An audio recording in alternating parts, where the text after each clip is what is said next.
Welcome to Becoming an Attending, a guide for future ER physicians.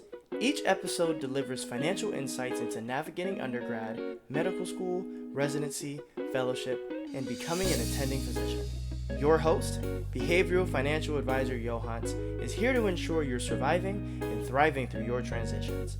Now, let's get started.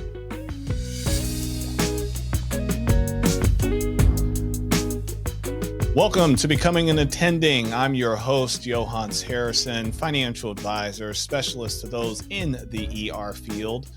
When you come to me, though, it can't be an emergency. We're not supposed to have financial emergencies. We're just not. I mean, things happen financially, but I'm not an emergency financial advisor. I'm here to help you prepare so that the emergencies aren't that emergent. But with me today, I have my good friend, my brother, Dr. Fred Kency Jr, MD, and lots of other letters behind his name. This man, he's everywhere. He's at ACEP, he's at AAEM, he's at SAEM, he's at NMA, right? You'll be at NMA. I'll see you in a couple weeks. Not this year. Not this year. Oh, NMA. I'm sorry, NMA. I invited him. You heard me invite him. It's true. It's true. I've gotten all the invites, but okay. The schedule is. The schedule is the schedule, so we're going to make it work. Hey, the schedule, I get it. The schedule's the schedule. I get it. Okay. But Fred, can I call you Fred? Oh, yeah. Or Earl. Okay, either one. Okay. Either one. Or I can call you Earl. Can I call you Earl? He gave me his whole government name in his bio. I'm like, okay. All right. Dr. Kency. As an established physician, I wanted to bring you on to Becoming an Attending today to talk about something that is, unfortunately, what I'm seeing, and this is maybe just with the clientele that I'm working with, that's why I was speaking to these emergencies, as almost I'm to use a medical term, almost an epidemic at this point, with ER doctors facing the psychological, emotional, and physical burnout. And when I start to dig into it with some of these docs, I find out that a lot of it has to do with their lifestyle creep, where, their lifestyle, they're working the extra shift just to afford the BMW payment, or working the 2 extra shifts just to go get a rental property. And they just kind of get caught up in that. Next thing you know, they're burnt out, and they're taking weeks off at a time. And if they're 1099, there's no income coming in at that point. And it's just, so I was hoping that you and I could have a conversation about it. Let's talk about what the burnout is. And forgive me if I laid it on too thick by calling it an epidemic. I just feel like I'm dealing with it a lot. In my circle, it's becoming a bit of an epidemic. But yeah, talk to us. Well, let's start with qualifying yourself. We all know you're Dr. Kency, but tell us a little bit about your journey to becoming an attending. So from medical school to, residency or fellowship and to attending. How did you get here? No fellowship for me. In emergency medicine, we're one of those few doctors where doing a fellowship doesn't really add anything to the bank financially. So I didn't really take the fellowship road, even though fellowship is a great thing, especially in academics, whether it's ultrasound or sports medicine or toxicology. Obviously, all those are amazing roads, and all those, in my opinion, are ways to help relieve burnout, because you're not in the emergency room with some of those fellowships all the time. So that actually is a good helper. We'll piggyback on that a little bit later. But I went to medical school at the University of South Alabama down in Mobile after graduating college at Alcorn State University. When I got into medical school, we had to figure out a way to pay for this thing. Medical school is not cheap, as you all know who are listening. It is not. It is not cheap. So we had to not getting cheaper either. It's not getting cheaper. And we're losing some benefits to payback stuff, which I'm pretty sure you've talked about at the podcast. Had a recruiter from the Navy come down to Alcorn State University, told me about all these beautiful places that I could potentially end up after residency. We could put you in Hawaii. We have places in Italy, and talked about all these amazing locations of, working in the Navy, wearing these amazing uniforms, serving our country. And as soon as I graduated medical school from South Alabama, they shipped me right down to Gulfport, Mississippi. So did not go to all the extravagant locations. None of the amazing places. All these Hey, amazing but at places. least you were at the beach though. I mean, it's the Navy, so you're at You least know on what the I'm saying? water. When the beach and the water are the same color, it's just not as exciting as it could be. It's Hey, not I'm a. in Texas, so I know what you're talking about. I know. I get it.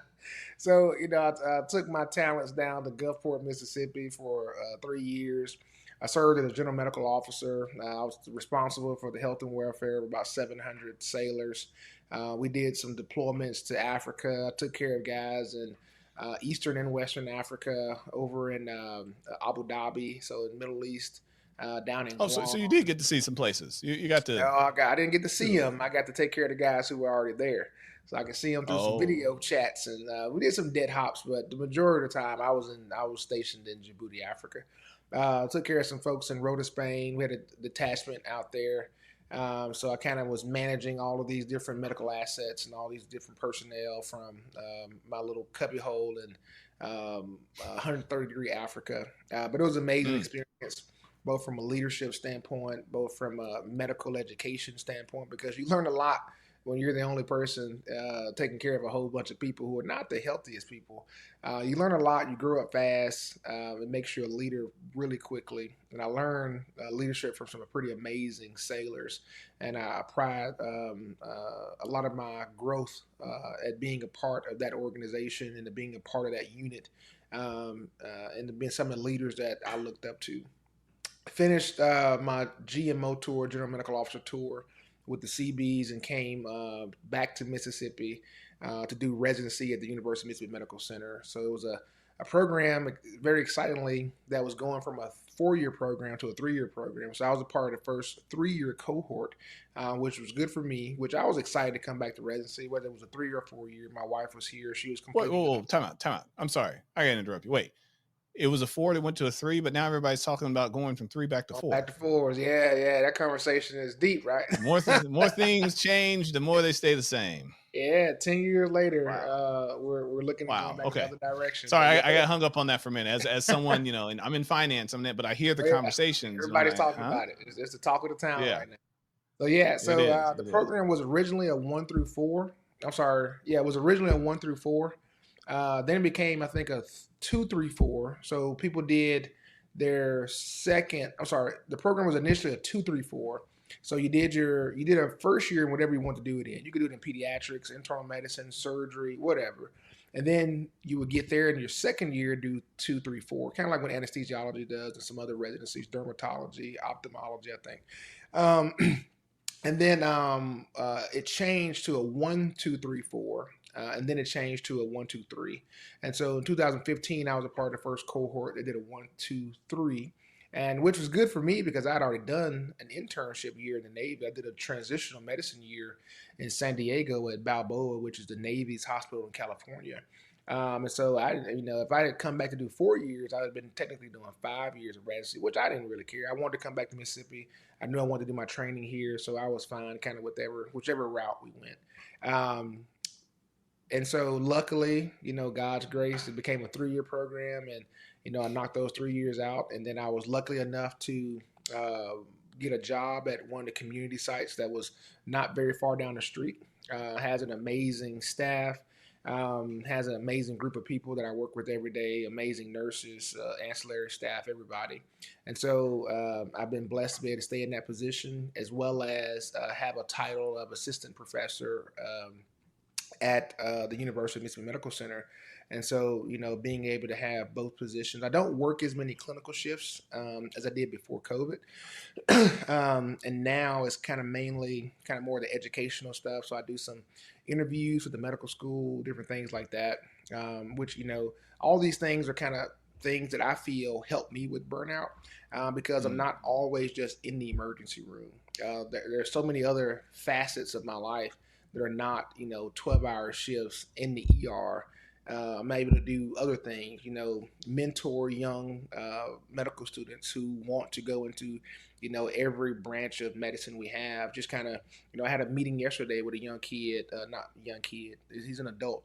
I had a meeting yesterday with an adult gentleman who wants to go into family medicine, and discussing the positives and negatives of choosing residencies, locations, should we have children during this year versus this year? Being able to mentor those minds and give them some, positive feedback for what they're already thinking and choosing has been a really good feeling for me, and something I feel I need because it takes my mind off of those 12-hour shifts when I'm in the emergency room, and where it's kind of just pound, pound, pound. I get to actually use my brain to do other things still in medicine, but not as in the stressful, gunshot, stab wound, heart attack, call 5 consultants type of life. So let's get into that 12-hour shift mentality a bit, because I mean, most people, if they don't go directly into academics in the fellowship, even those that do, they're going to experience some of that. I mean, did you ever have a period where you felt burnt out, where you felt, okay, I can't do this anymore, something has to change? Oh yeah, definitely. A couple times. One during the military time, when I was doing my GMO tour. I mean, you have so many requirements. I mean, like so many requirements. I have to, for 700 people, they're moving in and out. They all have 4 different bosses that tell them where to be, when to do this, what to do about this, and I have to have my readiness at 95%. So I mean, I need 95% of my entire battalion to be ready at the moment's notice to go. So that means vaccinations, influenza, yellow fever, typhoid. That means all of your PHAs, your periodic health assessments. That means everything medically that can be done. Your teeth, make sure that you don't need any fillings in any of your teeth. And you have to be medically ready to go 95% all the time. And so, that's a lot of stress for, to me, a kid who just got into the military and, sitting down with your CEO every week and saying, my readiness this week is 72%, not even close to 95. And so what is your plan to get this to 95, Doc? Well, if I can get these sailors to come to the clinic, we can make it shake pretty quickly. But, my chief calls his chief, and his chief gives me 4 different reasons why he can't come down to the clinic until next Tuesday. And I'm doing this for 700 sailors. It was not an easy task to do. So, I mean, you get to the point where you're like, every day you're telling your boss, I'm not meeting the metric that you set, and I would love to, but it's just not happening. And then you get the ropes. You learn how to not manipulate, but you learn how to fix the numbers, because sometimes a patient has gotten a typhoid shot, but the computer didn't register it, and so now the system that does our tracking is not there. So learning how, eventually get to the point where you're like, okay, I have to like manually go in here and look these things up, teach my staff how to go in there and look these things up, because I feel like we're meeting all these metrics, but it's not reflecting in the reports that are being given to my commanding officer. And so once we learn how to really, kind of let the data work for us instead of trying to work too hard to make the data look the way it should look, the numbers started kind of just, doing their thing. Everything looked a lot better. I had more hours at home where I could sleep. And so, the burnout kind of, lessened a lot. And then a lot of it is getting ready for deployment, right? So the deployment is where your readiness has to be at a certain percentage. And so once you get to deployment, it's about maintaining the readiness. So making sure that, so most of the things that we do, they're on a two-year schedule, 2 or 3 year schedule. Your vaccinations, your health assessments, all these different things are on a kind of 1, 2, 3 year schedule. So the biggest thing is just keeping that schedule up to date, knowing, having great communication with the people who are in charge in other departments, making sure that things happen the way they're supposed to happen. But once I got that swing, it helped me tremendously. Same thing when I came back to college. When I came back to residency, you're going to have some burnout there too, because in our residency in Mississippi, when I was a first year, we worked 12-hour shifts, which in a lot of places, people don't work 12-hour shifts. A lot of people like to work 10s, 9s, 8s, kind of mixture of, but we worked 12-hour shifts, and as first years, we were working sometimes 18, 19 days a month. And so that's yeah. And you're talking about somebody that's already been out of medical school for 4 years, coming back into medical school. I already have a child. My oldest child is 10. So I already got a child. I got a wife.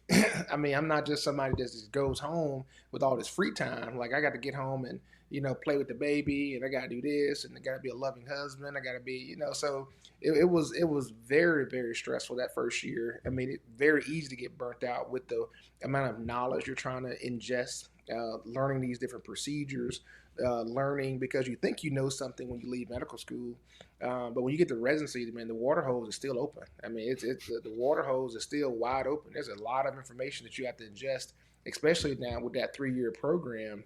They've taken a year away, but they still got to dump all that education into you in that shorter period of time. The toxicology, the procedures, taking your pediatric rotations, all these different things. So with that, so how did you in residency? Let's stay on the residency for a moment, because mm-hmm. I know one of the stressful parts of residency is, again, the time commitment, Mm-hmm. the mental commitment. Like you said, that fire hose is still open. Mm-hmm. Your other family and personal commitments. Mm-hmm.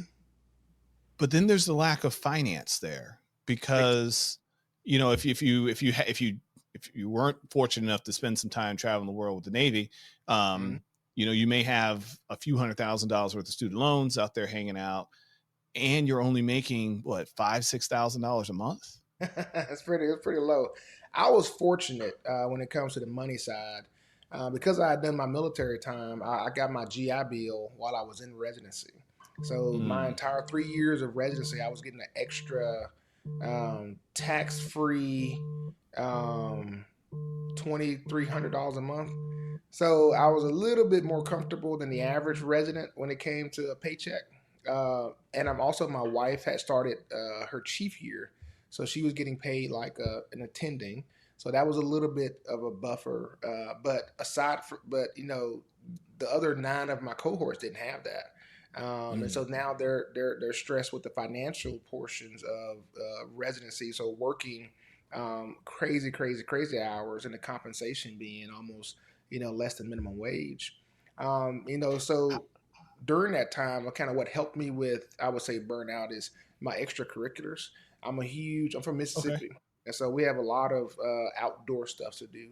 I ride four wheelers. There's nothing to do outdoors in Hey, Mississippi. all What right, y'all catch come on now. fireflies? We What catch y'all do? catfish with our hands. What are you talking about? Newport. Exactly. That's what y'all do. Y'all catch some catfish, or y'all wrestle boars. What y'all do in Hey, Mississippi? What you y'all do have in to. You Mississippi? have to.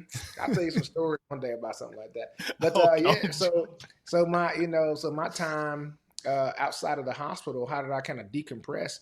I would, I go fishing. I go fishing a lot. I mean, okay. I got fishing poles in the back of my truck right now with a bucket ready to go at the moment's notice. We ride four wheelers. We go hunting, in the right seasons, deer hunting and rabbit hunting. So I had a lot of things for me that were my decompression. That would, take my brain completely away from that emergency room or anything medicine related. And I can get out there on that water, and it's just like my brain just becomes completely clear, and I am in my own zone, right? So those were kind of things in residency that were kind of like my, let me get out of this emergency room and go do something besides medicine. Let me decompress. Let me not, do this burnout thing again, which I'd already experienced in the military time. Like, I didn't want to get back there where I kind of literally just hated coming to work. There were some days in the military, like literally that alarm would go off and I would just be like, what happened if I don't show up today? You think they're gonna send them guards out there to come get me?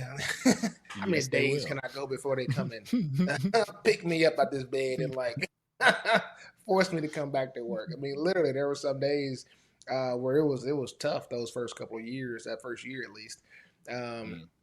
But once I learned to kind of learn how to decompress, learn how to use other methods to bring in my aura to a point where I was good and I was back excited to do the thing that I loved. Life was very different, and I knew I didn't want to go back to that place.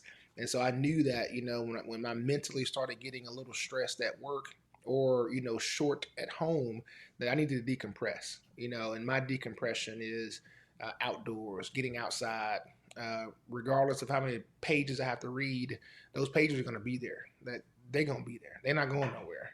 But what's going on in my brain, if I don't fix it now, I'm not going to get those pages done, and other bad things could happen too. So, luckily enough, I had some coping skills already made for my time in the military, and I was able to utilize those skills and put them to work and get some fun things into my life and move in that direction. So, So how does this burnout, how does it show, how does it manifest in, well, let's talk about residency. So did you see other residents that did experience burnout? I mean, did you see people not make it through residency due to the burnout and the stresses that they were under? Luckily, in my program, we had a lot of help, a lot of advocates. So we did not personally in my program have anyone that did not make it through because of burnout. Um, Okay, good. so we were lucky though. There in the in the different programs, general surgery, some of the more I guess you would say programs where the compression doesn't happen as easily. You may not that probably doesn't happen, but in our program, it was very loving, rewarding. They would even when we verbalized to our program that the 12-hour shifts were kind of tough because we were having to do sometimes 4 days in a row, 7 days in a row.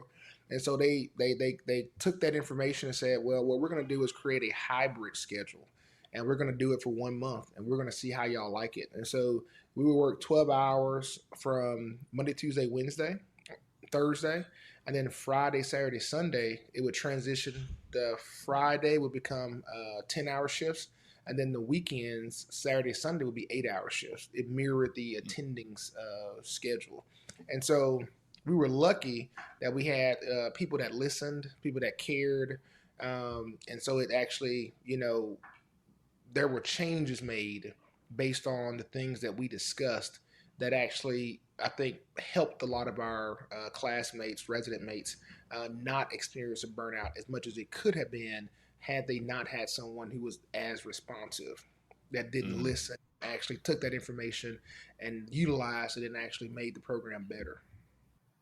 So I just want to recap a bit here because you were dropping gems here, and I want to appreciate you for pouring your selflessness here and into the next generation of physicians. Or if you're already an attending right now, this is still good information for you, especially if you have other residents around you, which I'm sure you do.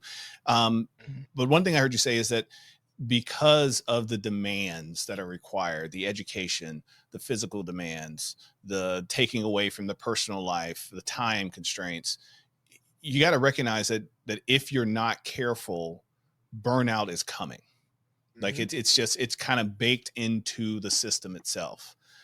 However, if you're able to recognize your methods of decompression, so that's something I want anyone that's a medical student, resident, or physician, you're listening, think about what are your methods of decompression? What do you have that you can, for lack of a better term, escape to? Whether it is fishing or it is wrestling boars. I mean, be careful if you're wrestling a boar, but whatever it is that you can do that can help take you out of the emergency room, out of a place where you're constantly pouring all of your energy into saving the lives of others. How can you take the time to pour back into you?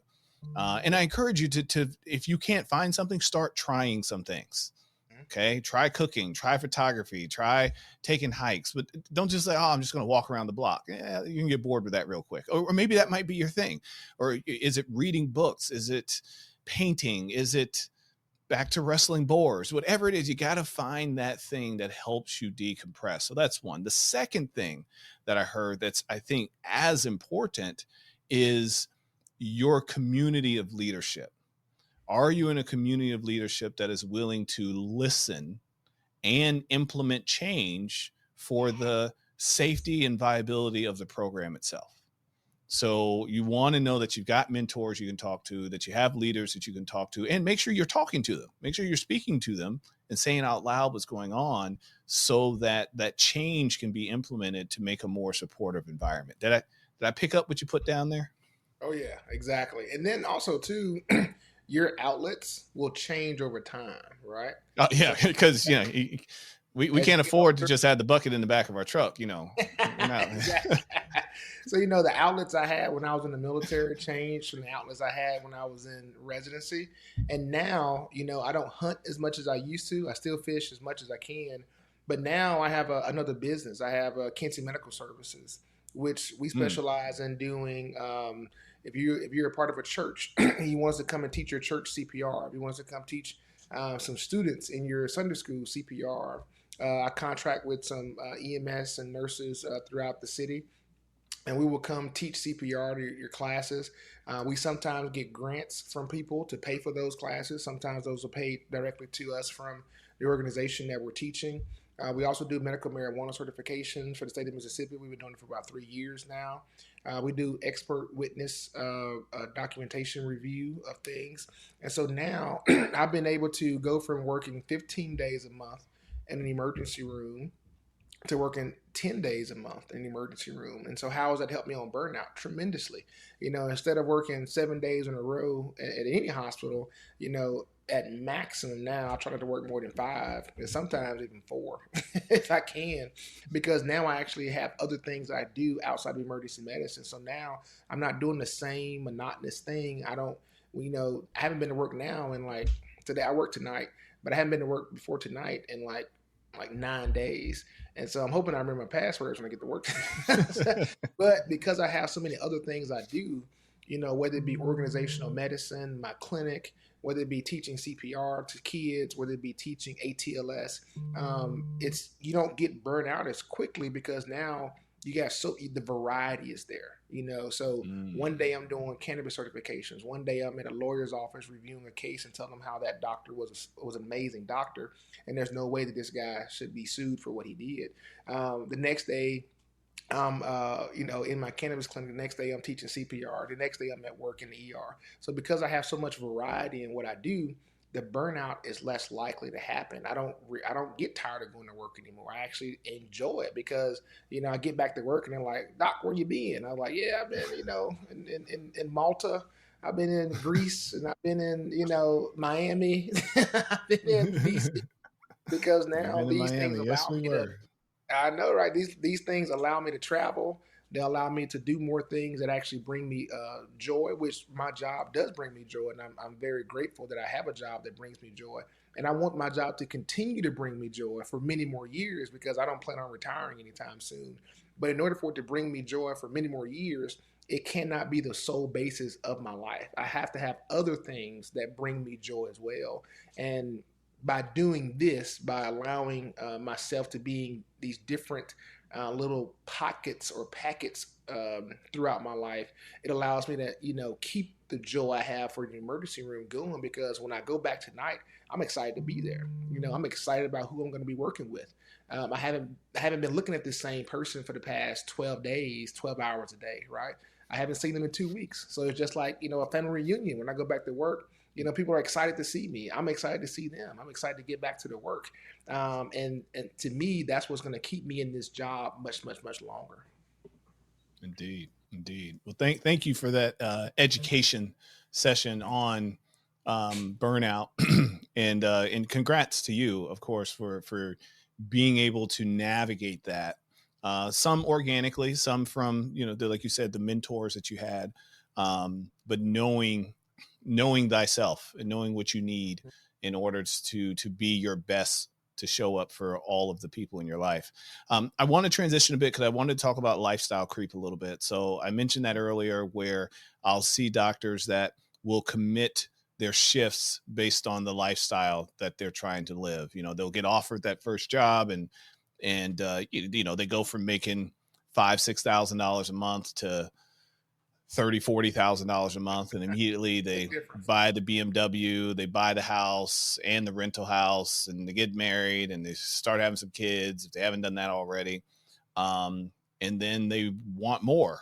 And so I was like, oh, I can just go pick up a shift over here, I can do this over here. And so first, I know with the military background, you may have been a little bit more disciplined, but did you and your wife ever find yourselves in a position where that lifestyle creep was starting to take over? And if so, how did you make those adjustments? So, I guess this is kind of a yes and no answer. So There are certain things in our lifestyle that we did jump the gun, maybe. There's other things that I was very disciplined and I was like, no, we ain't doing that. So the jumping in the gun, we when I finished residency, we were on our third child. So in those 3 years of residency, we came 1, 2, and 3. So we finished residency in 2018. The third child is born, and we're in a 3-bedroom house that's kind of small, and they all have a lot of stuff. And so my wife wants a bigger house. What's the first thing I tell people when I'm educating them about graduation? Don't buy a house after graduation. Don't buy a house after graduation. Give it a year. Live in the same home you've been in for the first year. Stack some money. Maximize those retirement plans. Pay off as much debt as you can, and then look into getting a more comfortable home. But we didn't do that. I didn't take any of my own advice. I went straight to my realtor and was like, my wife has said that we got to move out this house, and I'm not gonna get no sleep until she gets another house.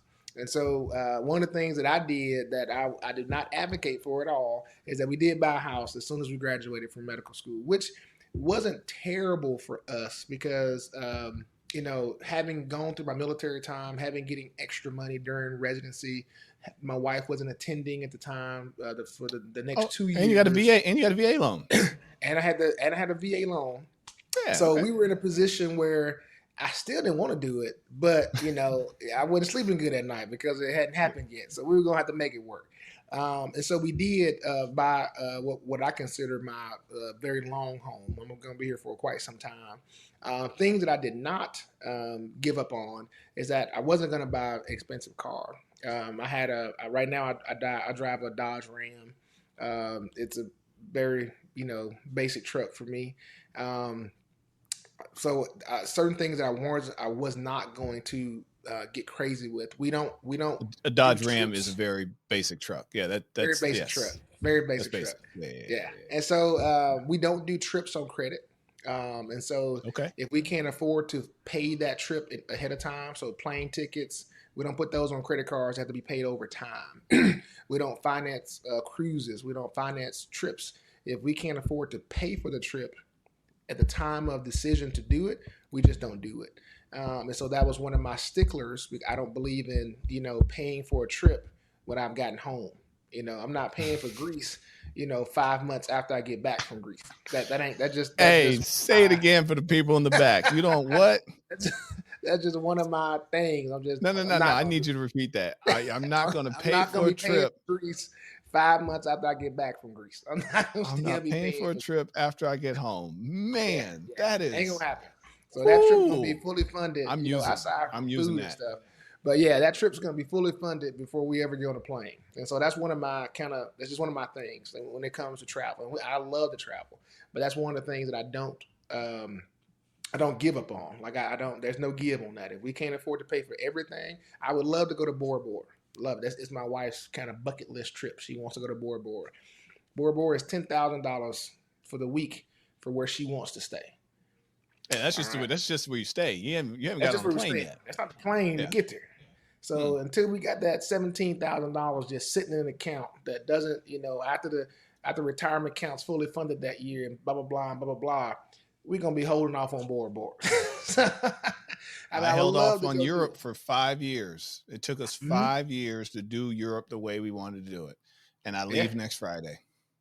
That's what I'm talking about. But it was 5 years worth of stuff. We didn't use any of our American Express points for 5 years. That's what's and up. I'm taking family of 4, first class. Oh yeah. Actually, I just got the last little hotel we need to get. I had enough points left over for that hotel too. I was like, oh, look at that. Now it did take some money out of pocket, of course, but still, no, we refused to finance. So the way I used to say it is that I don't want to pay for something that I already pooped out. Yeah. So that's how I think about the credit card. Like I'm gonna finance some food and I'm paying for it, and I flushed it down the toilet weeks ago. But the way you said it, I don't want to pay for a vacation after I get home. Amen. Yeah, I can't do it. I can't do it. That's so good. And so that's one of the things that I don't give on, right? And so a couple other small things too, like that, where we don't give. These are things that boom we're gonna do. These are things that boom we're not. We're gonna, our retirement accounts. My wife works for the state, so her retirement account is taken out of her check before she even gets paid. Mine, I do it at the end of the year, but I say we're going to put in this percentage. That's going to happen every year. If that means that we can't go to a Cowboys game, which I love them Cowboys. If I can't go to a Cowboys game, you would mention them on this podcast, man. Always got to have a Cowboys in there. So if I can't make it to a certain football game or a certain basketball game or a certain cruise, I'm okay with that. Certain things are gonna get done every single year. unless there are some dire circumstances happening that prevent us from doing it. Fully Well, funding if you want to vacation. find yourself, I'm sorry, if you want to find yourself, if you can fit it into the budget, I am planning to attend one Cowboys game this year, but it'll be in All right, Charlotte, now North Carolina, when they I'll play be there. my Carolina I'll be Panthers. there. All I'll right, be you'll be there. there. All right, I'm counting on you Yeah. being So there. one of my classmates from residency lives in Carolina, lives in North Carolina, on the Virginia North Carolina border, and we went to the one not last year but the year before last. So this is the third year Okay, in a row. Third year in third a row year that this is it. they at Yeah, Carolina, and we yeah. won it both times. That wasn't part of this interview. That wasn't one of the questions that I had here. You just be Hmm. offering up extra Oh yeah. information. And All tell right you, now. and Well, the way that worked last time is that I literally flew up that morning and then flew back that night. Like we were like, we're gonna make this oh game. yeah. That's And how I go to Carolina games. Yeah, no, I will fly to oh, yeah. Charlotte at best, depending on the time of the game. Yeah. But if it's a 1 o'clock game, maybe I'll fly in the night before or I'll red eye, get to Hmm. Charlotte, get my car. I go to the same place for breakfast every time, go to the game, have fun at the game, maybe go to a bar or two with a friend, and I'm back at the airport by 9, 10 o'clock at night. Back home. Hmm. And Yep. this helps my Yep. burnout because these are the things that I enjoy doing. Cowboys Yes. games.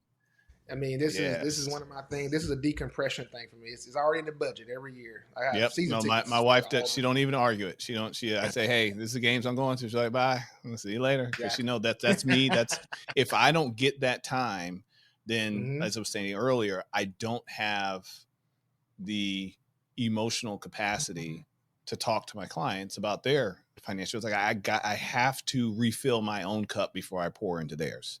That's what it Exactly. comes out to. I've got to do that Exactly. part. Got to do that part. All right. So, any closing thoughts on this lifestyle creep? And I want to speak specifically because this is going to air in the next few weeks. We've got dozens upon dozens of residents that are graduating or about to graduate now. They're all signing their contracts for that job that's not going to start until August. They're going to have. It's so cold blooded how they do y'all, man. You graduate in June, your job didn't start to August. Like, what am I supposed to do for money in July? Figure it Oh out. yeah. Like, there's My biggest no other profession that yeah, treats it's people crazy. this way. It's It's crazy. crazy. It's like, figure the summer out. I mean, I know I have residents right now that I'm in conversations with, and they're trying to figure out, okay, how do I pay for my apartment for the next 3 months? And they got to, Okay. they're taking private loans and stuff like that just to pay for their apartment. And it's like, Those this is interest rates are crazy. crazy. Crazy interest rates. Crazy. So for those that are about to go through this transition, if you could give them your top three on just from a financial literacy, financial advice standpoint, what would be the top three things you would say to a resident that's graduating this month? Prepare financially for the next 3-4 months. Obviously, when those checks stop, look at the things that you spent money on for the past 3 or 4 months that were not necessities, and just cut them out. You can turn them back on later. Yeah, Do you you don't need need Netflix for 3 months. You'll be fine. do you need Netflix? Do you need Yeah. Netflix plus Hulu plus Amazon Prime plus? If you don't need, Your cable, no, what is it? Your subscriptions combined. I am yeah. cable. Oh yeah, I mean it's crazy. Yeah, It's crazy. the financials you spend on that is crazy. Decrease the amount of money you're spending outside the home. You know, Mm. it is crazy. In my house, we will go and make $300 in groceries, and then I will see DoorDash pull up 2 hours later, and I'm like, Yeah. what was the reason for buying that grocery? We're gonna order DoorDash. So, decrease the number of times that you're spending money on things that you don't need to spend money on. This is a great time to pull out that old Hello Fresh thing at the corner that you used for 4 months, 2 years ago, and then whip those recipes back up to save some money on just expenditures in restaurants and such. That helped us tremendously during that kind of transition period. Um, we a huge drawback on how much money we spent on takeout and things like that, and that saved us hundreds of dollars. I mean, you will not be surprised. It'll be very clear about how much money people spend on restaurants, dining out, dining in, and just 2 or 3 weeks, you will save so much money, and that you can use that money to actually pay the bills that you need to have paid, which is the most important thing. Also, look into once you graduate, that means those loans are getting turned back on for repayment. So know when those dates are. Because when you graduate, they know the date. You don't have to tell them. they already know when you're graduating, and so it's like they get an alert. They're like, Fred graduated. Yeah, Fred, yeah, he's done. He's done. So, does he have a job? Who cares? Send him a bill. With the things that are happening in the new administration, we no longer have some of the loan forgiveness and the loan reduction programs that we once had that were abundant.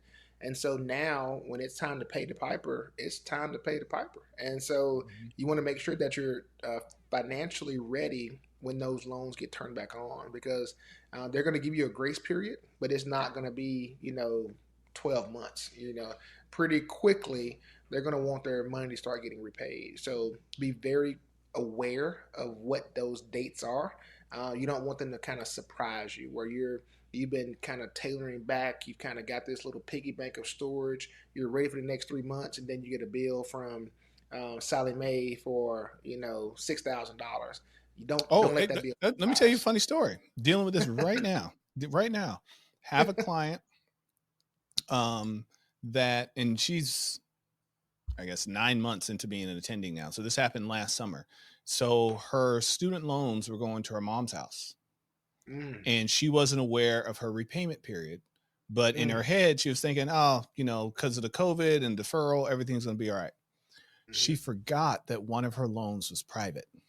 Oof. Didn't make the payments on that private. And it wasn't until they were like, credit got crushed.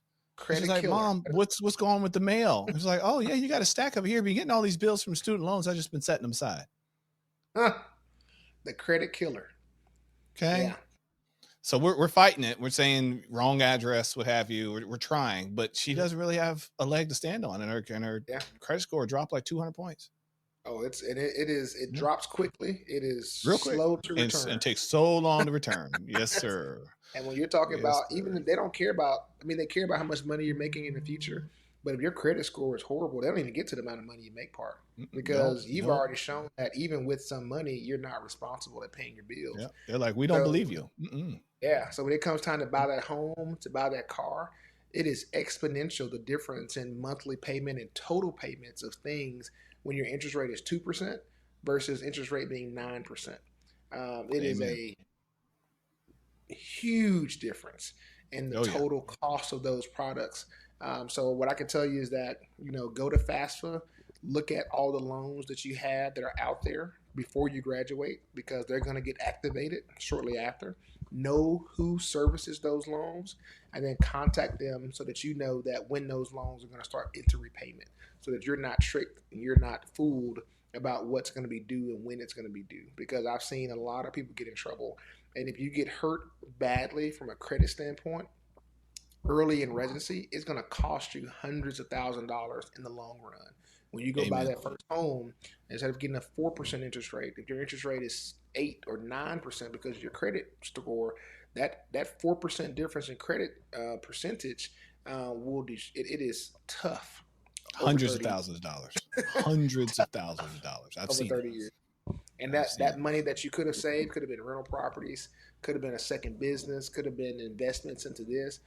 So we don't want to throw away any money that we've earned, because you worked too hard to get here. Way too hard. So, Way too hard. All right. So we had 3. So one was look at your expenses over the last 3 months, 4 months, plan for the next 3 months, cut out everything that's discretionary if you can, cook at home. Go to those HelloFresh recipes. I'm still laughing about that. I'm thinking we have a little drawer that has the old Hello. We do got some recipes down there. Oh, yeah. You got half of the stuff in your pantry already, because you bought the whole thing of oregano and only used it one time, so it's in there. And then number 2 is and I like what you said, Dr. Kency. Because you said log into FAFSA. Not Mohila, not Nelnet, not it. Go to the source. Go to Sally, who used to be Sally. It's not Sally anymore. But go to FAFSA. FAFSA will tell you who your loan servicers are. But also remember, if you borrow directly from your school, that's not going to show up on FAFSA. So if you got a loan directly from your school, you have to go to the school to negotiate that. And usually they don't negotiate. They're like, nah, you don't go here no more. Payments due. Yeah. So 8.9%. Bring it. Yep. Bring it. All right. So number 3, what would be the number 3 financial tip for those graduating residency this month? The checks are going to change. Don't let it go to your head. Stay responsible on how you spend it. Well said. Don't let it go to your head. You earned it, yes. Yeah, you didn't earn it, but it leaves. Don't let it make tax you. Bracket, the amount of money they take out of your check today, it's going to be very different than the amount of money they take out of your check in 4 months. So you made the money. Don't let it make you. Exactly. Don't let it make you. So indeed. All right. If anybody wants to find you, tell us where they can find you, sir. I'm on all the social medias.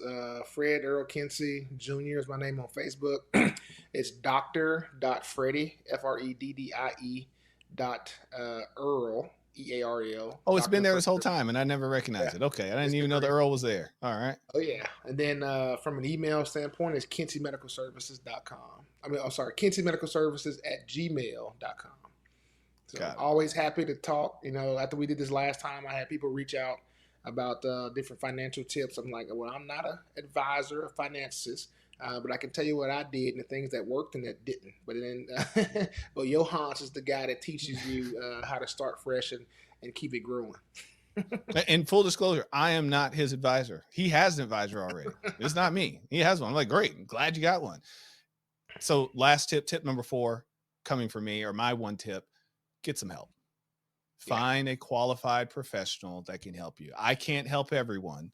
Feel free to reach out to me. If we can make our schedules align, great. I want to help you, but it doesn't have to be. Find a qualified professional, someone that's a fee-based financial planner, preferably, because then they're not just going to sell you products. And I'm not saying products are bad. It's just that at this stage, you probably need some planning. But yeah, get some help.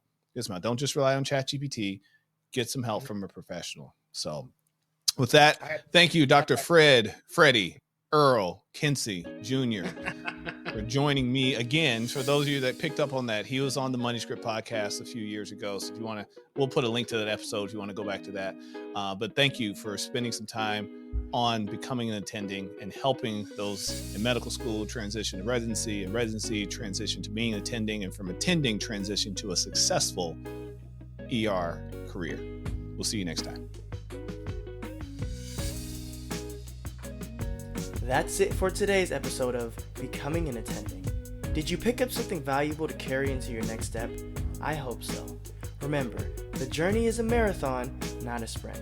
So take one step at a time and give yourself grace along the way. Also, this isn't intended to be specific tax or legal advice. Please, talk to an attorney or CPA before taking any action. Before you go, please like, comment, and subscribe. If you're on YouTube, click the bell for notifications. Share this episode with one of your colleagues who is also on the path to becoming an ER physician. Share this episode with one of your colleagues who is also on the path to becoming an attending ER physician. The show notes also contain more.